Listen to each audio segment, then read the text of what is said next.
আপনি কি জানেন মিশরে এমন একটি জায়গা আছে যেখানে আজও সবাই ঢুকতে পারে না? 1923 সাল মিশরের সাহারা মরুভূমিতে কিছু ব্রিটিশ গবেষক মাটি খনন করছিলেন।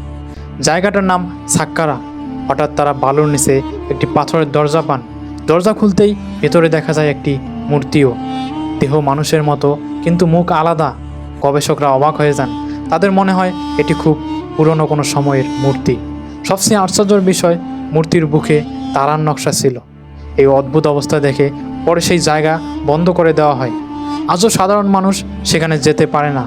তবে একটি কথা পরিষ্কার, মিশরীয় সভ্যতা ছিল জ্ঞান, চিন্তার পরিকল্পনায় অনেক এগিয়ে। তারা আকাশ দেখেছে, সময় বুঝেছে, পাথরে ইতিহাস লিখে গেছে।